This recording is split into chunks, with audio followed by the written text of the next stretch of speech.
الذين ينقضون عهد الله من بعد ميثاقه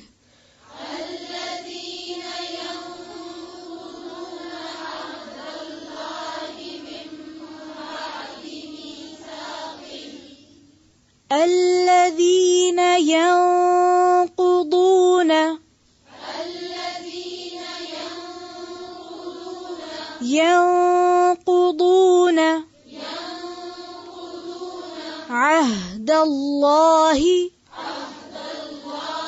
عهد الله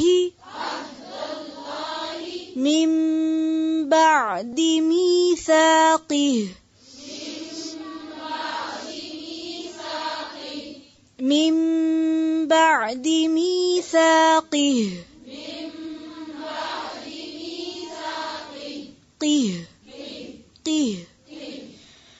الذين ينقضون عهد الله من بعد ميثاقه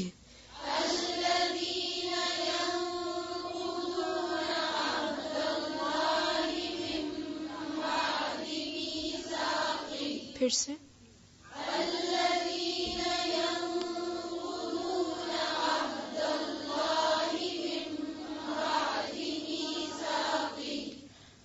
وَيَقْطَعُونَ مَا أَمَرَ اللَّهُ بِهِ أَن يُوصَلَ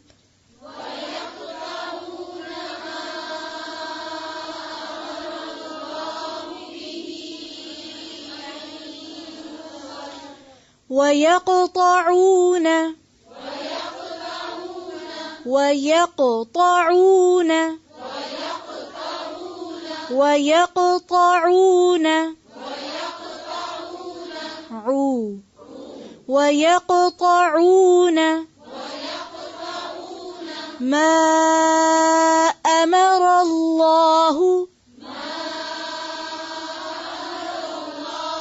مَا أَمَرَ اللَّهُ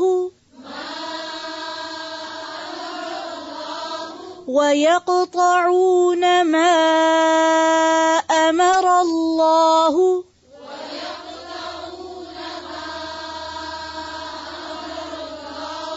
بِهِ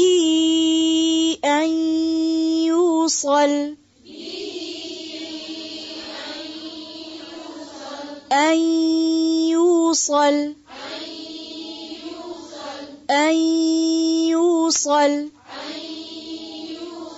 وَيَقْطَعُونَ مَا أَمَرَ اللَّهُ بِهِ أَن يُوصَلَ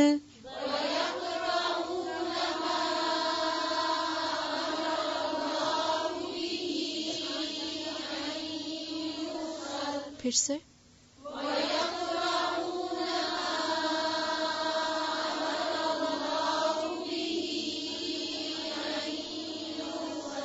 أن يوصل ويفسدون في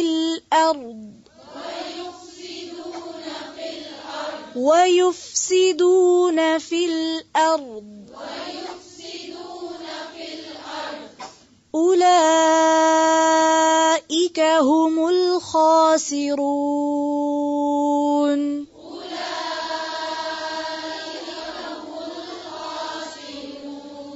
أولئك هم الخاسرون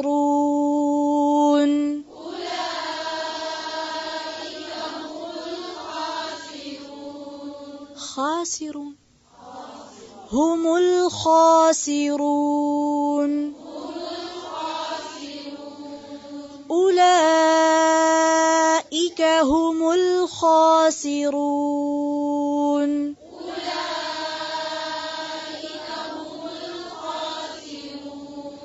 خاسرون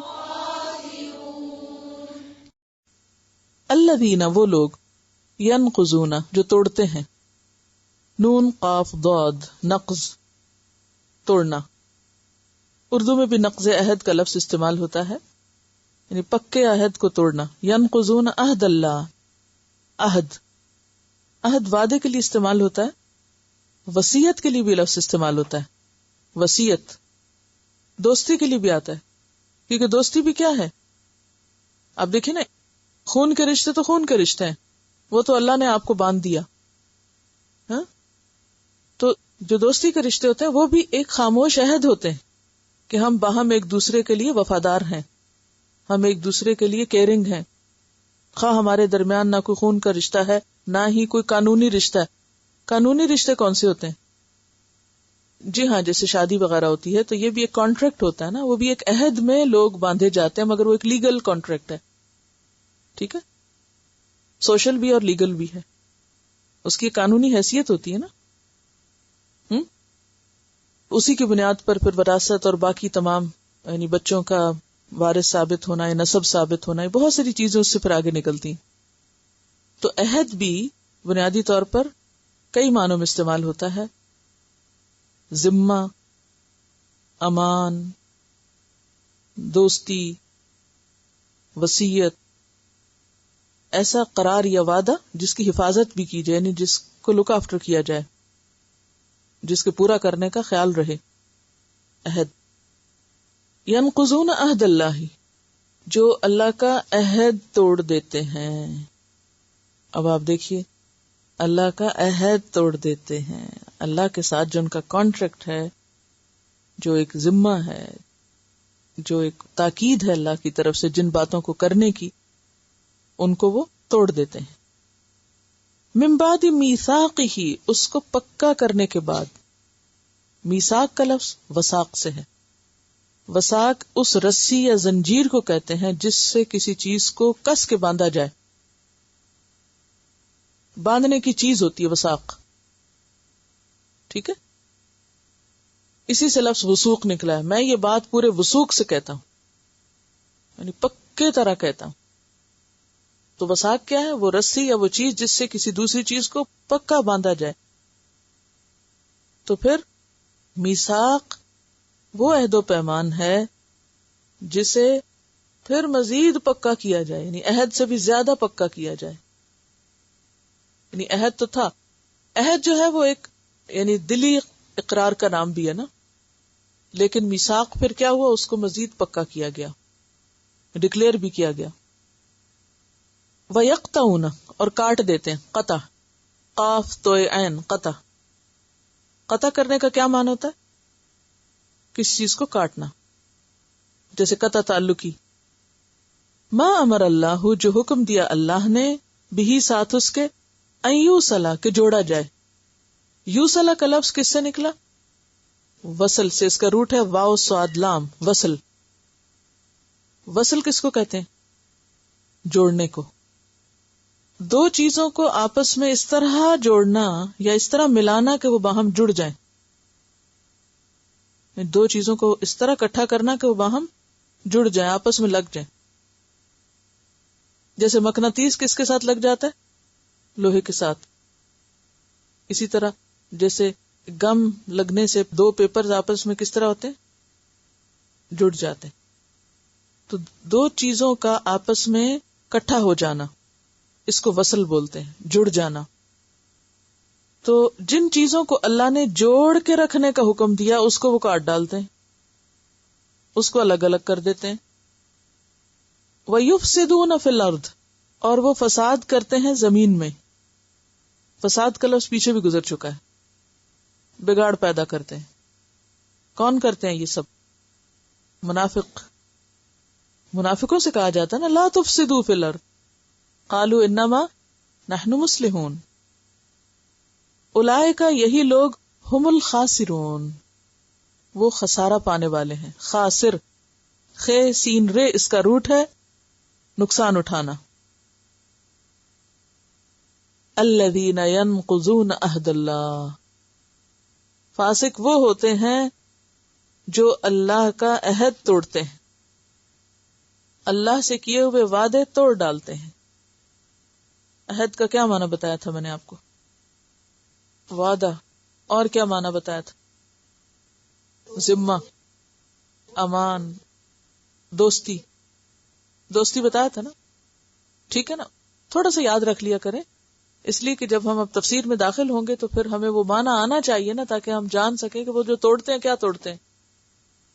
ینقضون عہد اللہ, جو اللہ کا عہد توڑتے ہیں, یعنی اللہ سے تعلق توڑتے ہیں, دوستی توڑتے ہیں. خالق اور مخلوق کے درمیان ایک قدرتی بونڈ ہے نا, ایک تعلق ہے نا. اس کو ایک عام مثال سے سمجھیے. مثلا میں نے یہ کتاب لکھی, اس سے میرا کوئی تعلق ہے؟ یہ مجھ سے اور میں اس سے پہچانی جاتی ہوں نا, ہے کہ نہیں؟ جیسے ایک بچہ ہے, وہ کس سے پہچانا جاتا ہے؟ کیا کہتے ہیں؟ اس کی ماں کون ہے؟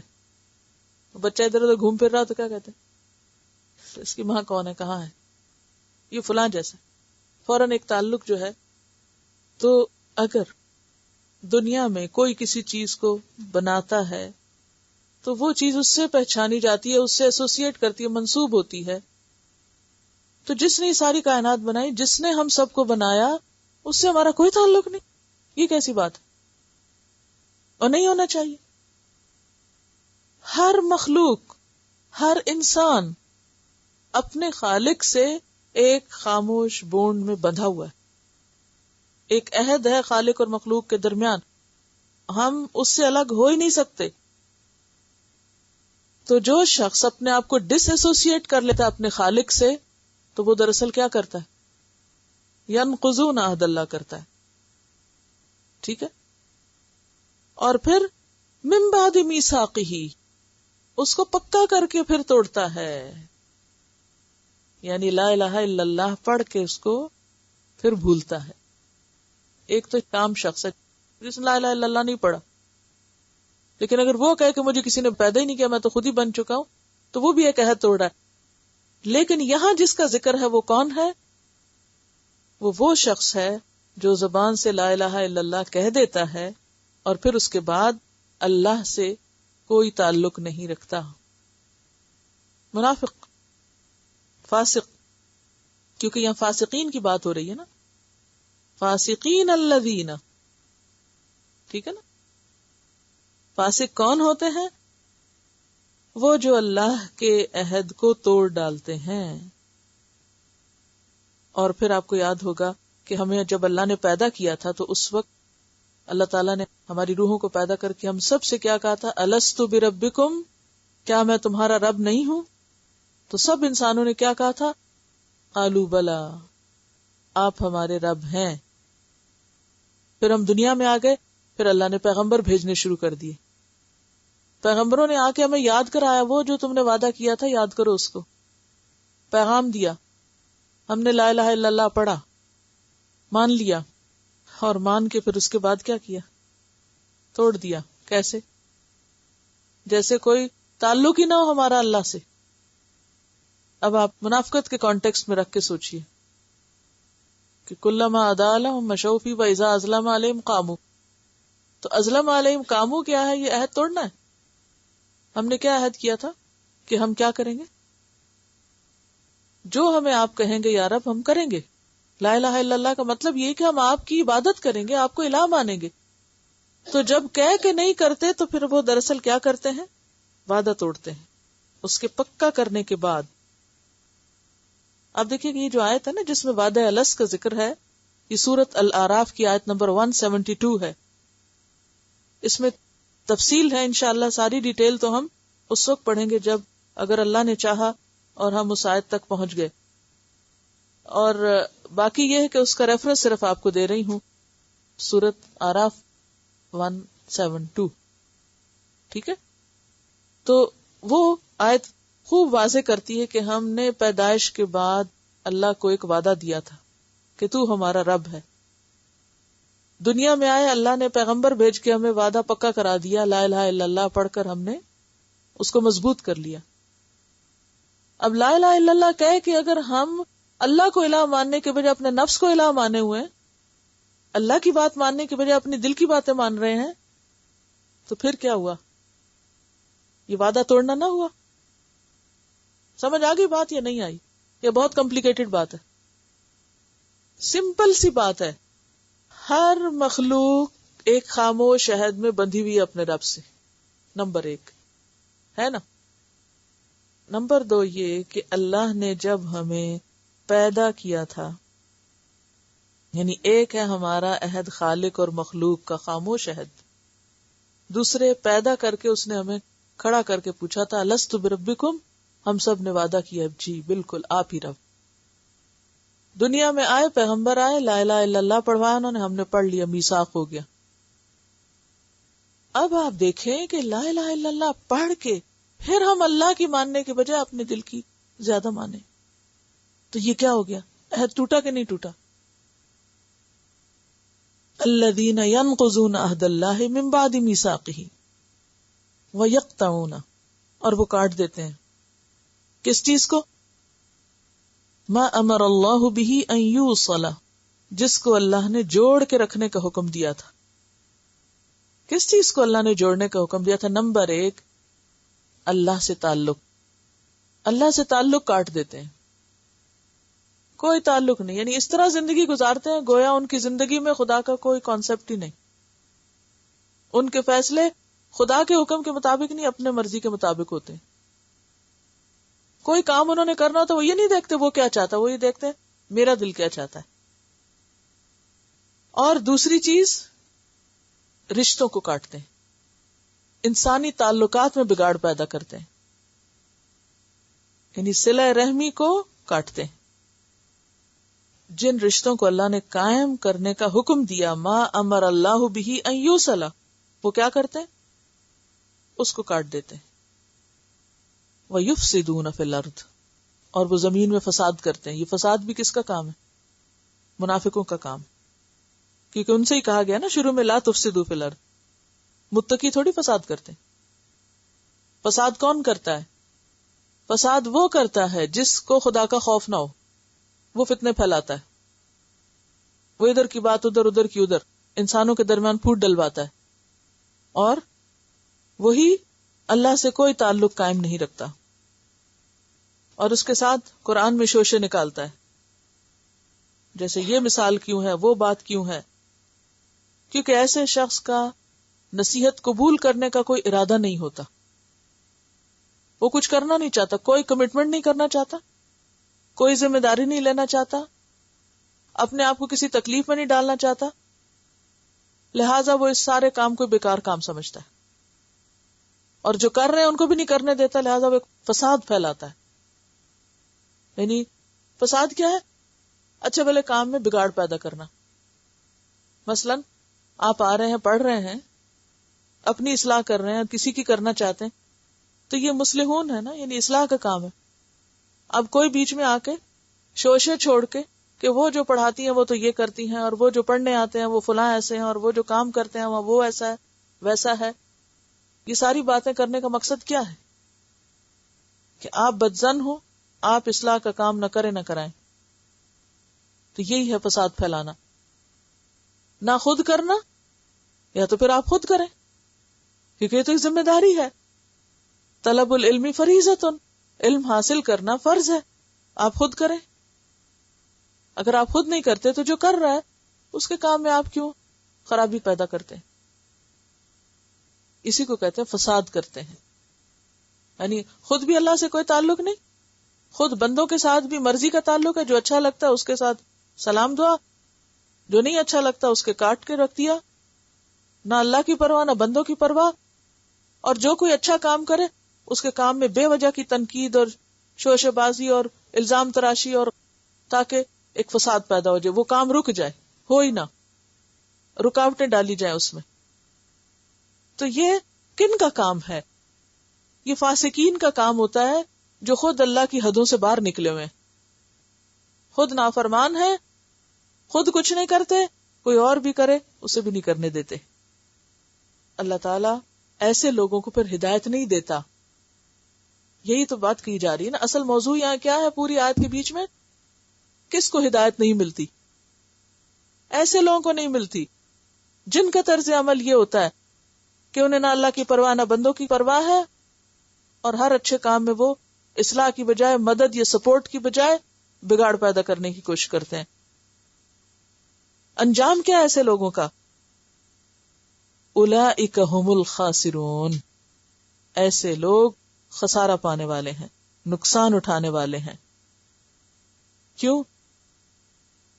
قرآن پاک میں سورۃ الرعد آیت نمبر 25 والذین ينقضون عہد اللہ من بعد میثاقہ ویقطعون ما امر اللہ بہ ان یوصل ویفسدون فی الارض اولئک لہم اللعنۃ ولہم سوء الدار. وہ لوگ جو اللہ کا عہد توڑتے ہیں اس کو پکا کرنے کے بعد جن چیزوں کو اللہ نے جوڑنے کا حکم دیا ان کو کاٹتے ہیں، زمین میں فساد کرتے ہیں، ایسے لوگوں پر اللہ کی لعنت ہے. اولئک لہم اللعنۃ ولہم سوء الدار، اور آخرت میں ایسے لوگوں کا بہت برا گھر ہے، بہت برا ٹھکانہ ہے. اسی طرح سورۃ محمد آیت نمبر 22 اور 23 فَهَلْ عَسَيْتُمْ إِن تَوَلَّيْتُمْ أَن تُفْسِدُوا فِي الْأَرْضِ وَتُقَطِّعُوا أَرْحَامَكُمْ أُولَئِكَ الَّذِينَ لَعَنَهُمُ اللَّهُ فَأَصَمَّهُمْ وَأَعْمَى أَبْصَارَهُمْ. تو تم سے یہی توقع کی جا سکتی ہے کہ جب تم منہ موڑو گے تو زمین میں فساد کرو گے، رشتوں کو کاٹو گے. ایسے لوگوں پر اللہ نے لعنت کی ہے، ان کو بہرا بنا دیا، اندھا بنا دیا، دیکھ ہی نہیں سکتے، یعنی اب ان کو حق نظر بھی نہیں آتا. یعنی وہ غلط کاموں میں اتنے آگے چلے گئے کہ ان کو کتنا سمجھائیں انہیں سمجھ بھی کوئی نہیں آتی، کتنی حق کی بات بتائیں ان کے دل کو ہی نہیں لگتی، ان کی عقل میں ہی نہیں آتی، وہ دیکھنا بھی نہیں چاہتے. تو ایسے ہی لوگ خسارہ اٹھانے والے ہیں.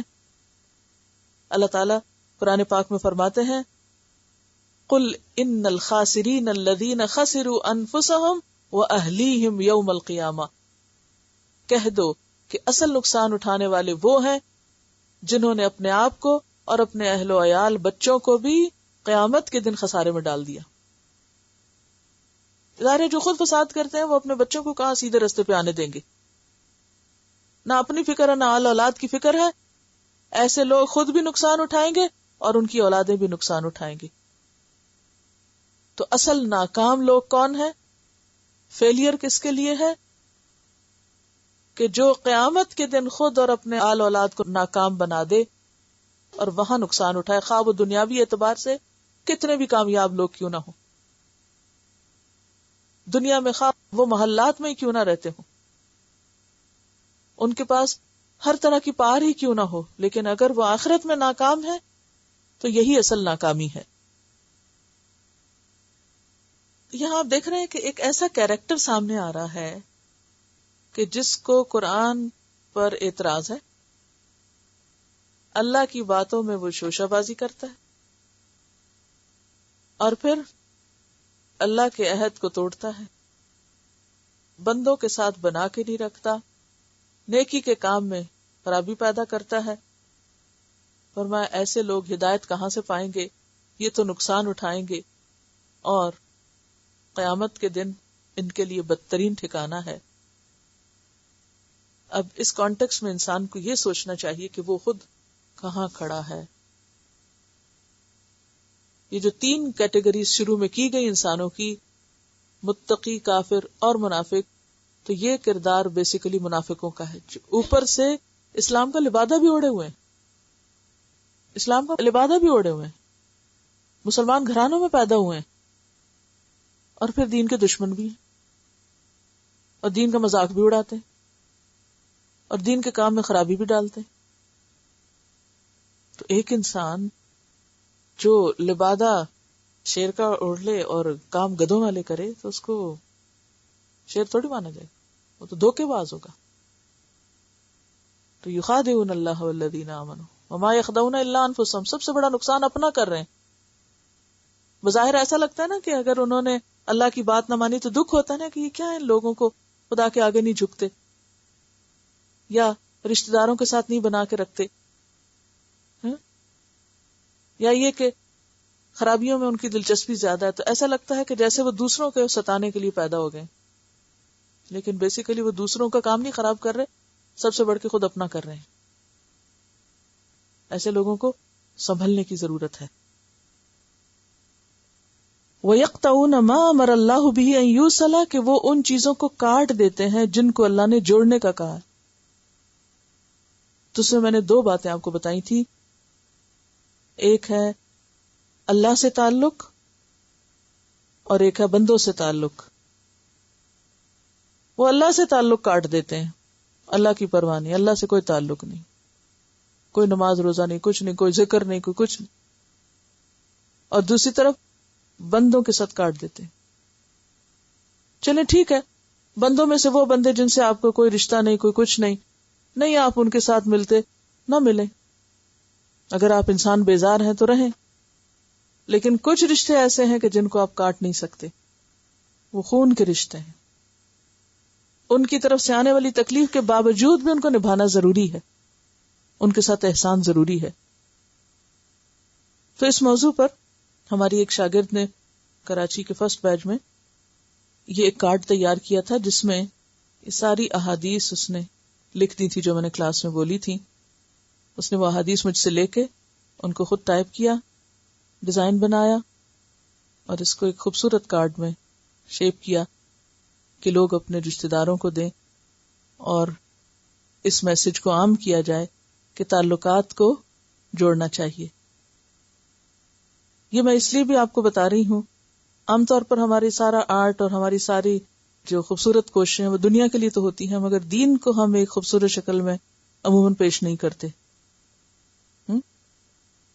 تو اگر اللہ نے ہمیں کوئی بھی ٹیلنٹ دیا ہے تو قرآن سے ریلیٹڈ کوئی انفارمیشن اچھے سے اچھے انداز میں آپ دوسروں کے لیے پریزنٹیبل فارم میں لا سکتے ہیں تاکہ میسج عام ہو، میسج کنوے کیا جائے، کیونکہ جو لوگوں کو اگر پتہ ہی نہیں کہ رشتوں کو جوڑنا ضروری ہے تو پھر وہ کس طرح جوڑیں گے۔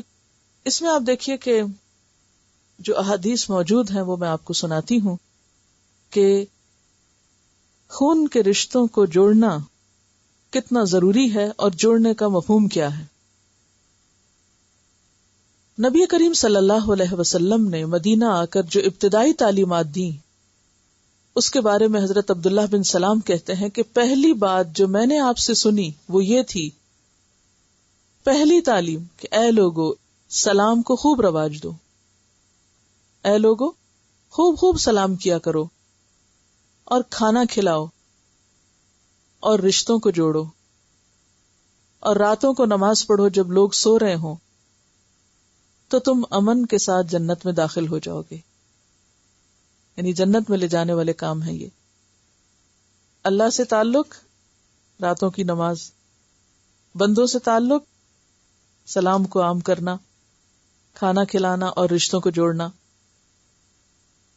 نبی صلی اللہ علیہ وسلم نے فرمایا، وہ شخص صلہ رحمی کرنے والا نہیں جو احسان کے بدلے میں احسان کرتا ہے، یعنی کسی نے آپ سے اچھا کیا تو آپ بھی اس کے ساتھ اچھے ہیں، بلکہ اصل صلہ رحمی کرنے والا تو وہ ہے کہ جب اس سے قطع رحمی کی جائے، یعنی اس سے بدسلوکی کی جائے تو وہ صلہ رحمی کرے، یعنی وہ حسن سلوک کرے، یعنی برائی کے جواب میں بھلائی کرے۔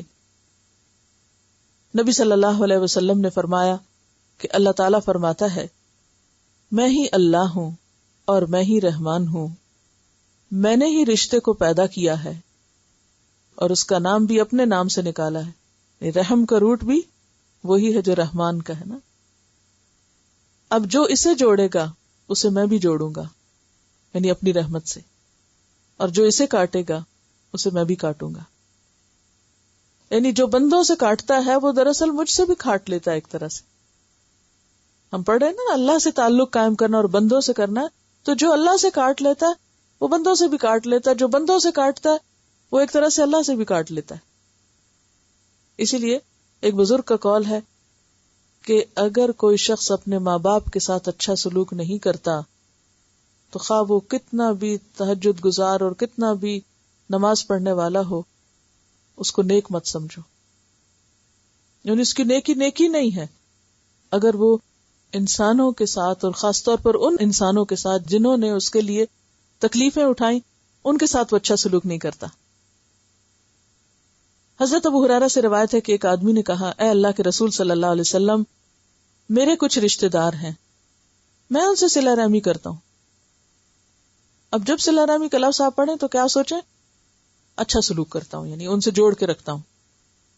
وہ مجھ سے قطع تعلق کرتے ہیں، میں ان سے اچھا سلوک کرتا ہوں، وہ مجھ سے برا سلوک کرتے ہیں۔ میں ان سے تحمل اور بردباری سے پیش آتا ہوں، وہ میرے ساتھ نادانی سے پیش آتے ہیں۔ میں سنبھل کے بات کرتا ہوں، وہ میری بے عزتی کر دیتے ہیں۔ آپ نے فرمایا اگر تو ایسا ہی ہے جیسا کہ تو نے کہا ہے تو گویا ان کے منہ میں گرم راکھ ڈال رہا ہے، گویا تو ان کے منہ میں گرم راکھ ڈال رہا ہے، اور ان کے مقابلے میں تیرے ساتھ ہمیشہ اللہ کی طرف سے ایک مددگار رہے گا جب تک تیرا یہی رویہ رہے گا، یعنی تجھے اللہ کی طرف سے ایک تائید حاصل ہوگی۔ حضرت ابو ایوب خالد بن زید انصاری سے روایت ہے کہ ایک شخص نے کہا، یا رسول اللہ صلی اللہ علیہ وسلم، مجھے ایسا عمل بتائیے جو مجھے جنت میں داخل کرے اور جہنم سے دور کرے۔ نبی صلی اللہ علیہ وسلم نے فرمایا، تم صرف اللہ کی عبادت کرو، اس کے ساتھ کسی کو شریک مت ٹھہراؤ، نماز قائم کرو، زکوٰۃ دو اور صلہ رحمی کرو۔ حضرت ابو ہریرہ رضی اللہ عنہ سے روایت ہے کہ آپ نے فرمایا، اللہ تعالیٰ مخلوق کو پیدا کر چکا تو رحم نے کھڑے ہو کر اللہ کا دامن پکڑ لیا۔ عرض کیا کہ یہ مقام اس کا ہے جو کاٹے جانے سے تیری پناہ لے رہا ہے، یا رب مجھے کوئی نہ کاٹے، یعنی رشتہ کوئی نہ کاٹے، خون کے رشتوں کو۔ اللہ تعالیٰ نے فرمایا، کیا تو اس بات پہ راضی ہے کہ جو تجھے جوڑے میں اس کو جوڑے رکھوں، جو تجھے کاٹے میں اس کو کاٹ دوں؟ رحم نے کہا، بے شک میرے رب، میں اس پہ راضی ہوں۔ اللہ تعالیٰ نے فرمایا، تو یوں ہی ہوگا۔ نبی کریم صلی اللہ علیہ وسلم نے فرمایا، جو شخص اللہ اور آخرت کے دن پر ایمان رکھتا ہے اس کو چاہیے کہ مہمان کی عزت کرے، جو اللہ اور یوم آخرت پر ایمان رکھتا ہے اسے چاہیے کہ وہ صلہ رحمی کرے، جو اللہ اور یوم آخرت پر ایمان رکھتا ہے اسے چاہیے کہ بھلائی کی بات کرے یا پھر چپ رہے، خاموش رہے۔ نبی کریم صلی اللہ علیہ وسلم نے فرمایا، رحم عرش سے لٹکی ہوئی ہے، یعنی رحم کیا؟ ماں کا موم جو ہے جس سے رشتے وجود میں آتے ہیں، عرش سے لٹکی ہوئی ہے۔ عرش آپ دیکھیں کون سی جگہ ہے، اور کہتی ہے جو مجھے ملائے اللہ تعالیٰ اسے ملائے، جو مجھے کاٹے اللہ اسے کاٹ دے۔ نبی کریم صلی اللہ علیہ وسلم نے فرمایا، جس شخص کو یہ بات پسند ہے کہ اس کی روزی میں فراخی، اس کی عمر میں تاخیر یعنی اضافہ کیا جائے، اسے چاہیے کہ صلہ رحمی کرے۔ نبی صلی اللہ علیہ وسلم نے فرمایا، رشتے کاٹنے والا جنت میں نہ جائے گا۔ نبی کریم صلی اللہ علیہ وسلم نے فرمایا، مسکین کو صدقہ دینے سے صرف صدقے کا ثواب ملتا ہے اور رشتہ دار کو دینے سے دوہرا ثواب ملتا ہے، ایک صدقے کا، دوسرا رشتہ داری کے حقوق ادا کرنے کا۔ تو اس سے کیا پتہ چلتا ہے کہ انسان کے حسن سلوک کا سب سے پہلا مستحق اس کے اپنے ہی خون کے رشتہ دار ہیں، جن میں سب سے پہلے والدین ہیں، کیونکہ اللہ تعالیٰ نے قرآن پاک میں کیا فرمایا، وَبِالْوَالِدَيْنِ إِحْسَانًا، والدین کے ساتھ احسان کرو۔ اس کے بعد باقی تمام خون کے رشتے، جیسے بہن بھائی ہیں، جیسے چچا، ماموں، پھپھی، خالہ، یعنی والدین کے پھر بہن بھائی، یہ تمام رشتے کس میں آ جاتے ہیں؟ خون کے رشتوں میں آتے ہیں، اور ان کے ساتھ بھلائی کرنا جو ہے وہ انتہائی ضروری ہے اور انسان کے اپنے فائدے میں ہے۔ دین اور دنیا کی بھلائیاں دونوں چیزیں جو ہیں وہ اس میں شامل ہیں، اور قرآن پاک میں تقریباً 11 جگہ پر رشتہ داروں کا حق دینے کے لیے کہا گیا، فآت ذی القربى حقہ، کہ رشتہ داروں کو ان کا حق دو۔ اور یہ سورۃ روم کی آیت نمبر 38 ہے، فآت ذی القربى حقہ والمسکین وابن السبیل ذلک خیر للذین یریدون وجہ اللہ وَأُولَئِكَ هُمُ الْمُفْلِحُونَ۔ پس رشتہ دار، مسکین اور مسافر کو ان کے حقوق دو، یہ طریقہ بہتر ہے ان لوگوں کے لیے جو اللہ کی رضا چاہتے ہیں، اور یہی لوگ کامیاب ہیں۔ کامیاب کون لوگ ہیں؟ جو رشتہ داروں کو ان کا حق دیتے ہیں۔ اب آپ قریب کے رشتہ داروں کو وزٹ کر سکتے ہیں اور دور کے رشتہ داروں کو فون کر سکتے ہیں، خاص طور پر ان کو جن سے آپ ناراض ہو کر بیٹھے ہوئے ہیں، یک طرفہ طور پر وہ رہے ناراض، وہ نہیں جڑتے تو بھی آپ فون کریں، حال چال پوچھیں، غلطی نہیں بھی آپ کی معافی مانگ لیں، لیکن مکمل کٹ آف اور مکمل خاموشی اور ایک دوسرے سے اجنبی ہو جانا اور گویا کوئی جان پہچان ہی نہیں. اور پھر اس میں آپ دیکھیے کہ خاص طور پر عورت جو ہوتی ہے وہ ہی اپنے بچوں کو اخلاق سکھاتی ہے کہ دیکھو یہ تمہاری خالہ ہے، یہ تمہارا ماموں ہے، یہ تمہارا چچا ہے، یہ تمہاری پھپھی ہے، یہ تمہارا دادا ہے، یہ دادی ہے، یہ نانا ہے، یہ نانی ہے، یہ بہن بھائی ہیں، یہ بہن بھائیوں کے بچے ہیں. اگر ماں نہیں سکھاتی تو کوئی نہیں سکھا سکتا. یہ کام باپ سے زیادہ بھی ماں کا ہے، میرا اور آپ کا ہے کہ ہم اپنے بچوں کو اپنے رشتہ داروں کی پہچان کروائیں اور ان کے لیے اچھے جذبات ان کے دل میں پیدا کریں. افسوس یہ کہ ہمارے خصوصاً سب کانٹیننٹ کے معاشرے میں جو ایک شروع سے ہی تعلقات میں کھچاؤ آ جاتا ہے، ساس سسر کے نام پر ایک برے جذبات یا ایک بری فیلنگ عموماً بچوں میں پیدا کر دی جاتی ہے، اور پھر اس کے پیچھے نند بھاوج کا جھگڑا تو وہ بھی بچوں کو سنایا جاتا ہے، پھوپھیوں سے دور کر دیا، چچا سے دور کر دیا، تاکہ باپ سے دور کر دیا. یعنی بعض کیسز میں مائیں بچوں کو اتنا اپنے سے اٹیچ کر لیتی ہیں کہ باپ سے ان کو بدگمان کر دیتی. ٹھیک ہے، باپ کی غلطیاں ہو سکتی ہیں، قصور ہو سکتے ہیں، بچوں کو اللہ نے شعور دیا وہ خود پہچان جائیں گے، لیکن ہمارے لیے یہ بھی جائز نہیں کہ ہم اپنی اولاد کو ان کے خون کے رشتے یعنی باپ سے بھی بدگمان کریں. یعنی وہ پارٹی بازی گھروں کے اندر ہی شروع ہو جاتی ہے نا، کیونکہ ماں کے پاس بچوں کا وقت زیادہ گزرتا ہے، یا ماں پیدا کرتی ہے اور قدرتی طور پہ بچے زیادہ اٹیچ ہوتے ہیں ماں سے، ڈپینڈنٹ ہوتے ہیں نا. ماں کھانا کھلائے، ماں ضروریات پوری کرے. اللہ نے رشتہ ہی ایسا بنایا کہ جس میں ماں کے پاس قوت زیادہ ہے. تو اس لیے ٹھیک ہے باپ غلطی کرے سو کرے، لیکن ہمارا فرض کیا ہے؟ ہمیں تو اپنی ڈیوٹی پوری کرنی ہے نا. ہمیں کسی کے ساتھ ناانصافی نہیں کرنی.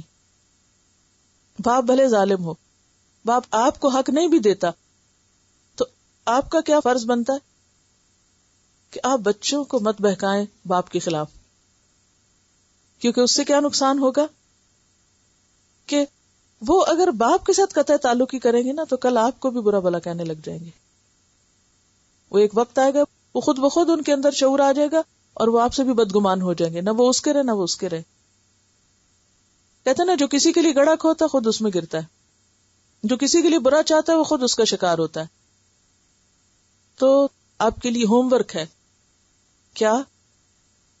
اپنے بچوں کو اپنے سب بہن بھائیوں کے نام یاد کرائیں، کیونکہ یقین کریں کہ یہاں بعض بچے ایسے ہیں جن کو اپنے خالہ ماموں کا نام نہیں آتا ہوگا، تو اس سے کوئی فرق نہیں پڑتا کہ فاصلے کتنے ہیں، اور ان کو یہ پتا ہونا چاہیے کہ آپ کے ہر بہن بھائی کے آگے بچے کتنے ہیں، کم از کم اتنا ضرور پتا ہو.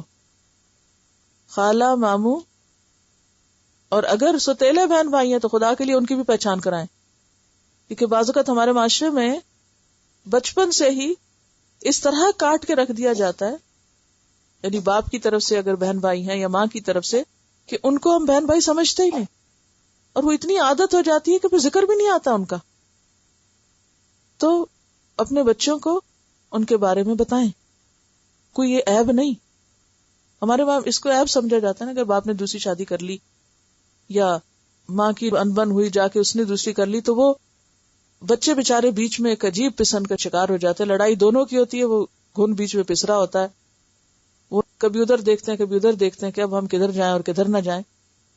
تو آپ یقین کریں کہ اگر آپ خیر خواہی کریں گے، اگر آپ کی طرف سے خیر شروع ہوگی، اس کا صلہ آپ کو ملے گا، کیونکہ اللہ کا حکم ہے نا، واللہ بکل شیء علیم.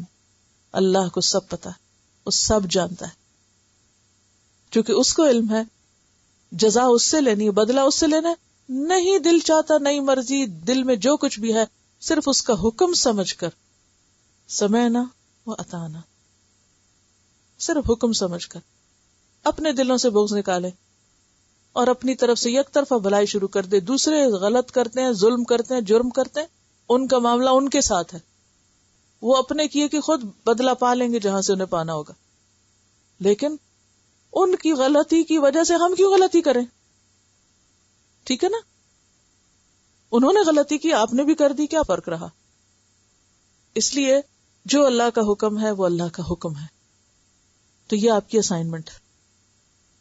لے کے بچوں کو بیٹھے, انہیں بتائیں اتنے ان کے خالہ ہیں, اتنے ان کے ماموں ہیں, یہ ان کے نام ہیں, اتنے ان کے بچے ہیں, یہ آپ کے رشتہ دار ہیں, آپ کا خاندان یہ ہے, آپ کہاں سے بلونگ کرتے ہیں. میں نے ابھی جو آیت آپ کو سنائی تھی سورۃ الرعد کی, وَيَقْطَعُونَ مَا أَمَرَ اللَّهُ بِهِ أَن يُوصَلَ وَيُفْسِدُونَ فِي الْأَرْضِ أُولَٰئِكَ لَهُمُ اللَّعْنَةُ. ایسے لوگوں پہ لعنت کی گئی ہے, اللہ کی رحمت سے دوری ہے ان کے لیے جو اللہ اور بندوں سے کاٹیں. وَلَهُمْ سُوءُ الدَّارِ, اور ان کے لیے برا گھر ہے. یہ نقصان کی بات ہے. تو اس لیے نقصان سے بچنا ہمارے اپنے فائدے میں. یعنی 2 دفعہ قرآن میں قطع رحمی کرنے والوں پہ لعنت بھیجی گئی, سورۃ محمد میں بھی اور سورۃ الرعد میں بھی. آپ کے پاس دلیلیں ہوں گی, عذر ہوں گے, بہانے ہوں گے, بہت جسٹیفیکیشن ہوگی, وہ یہ کرتے ہیں, وہ ویسے ہیں, وہ جیسے ہیں, وہ سب مان لیا, وہ سب ایسے ہی ہیں, مان لیا. لیکن آپ بھی اللہ کا حکم مان لیں, کیونکہ اللہ نے یہی چاہا ہے. ٹھیک ہے.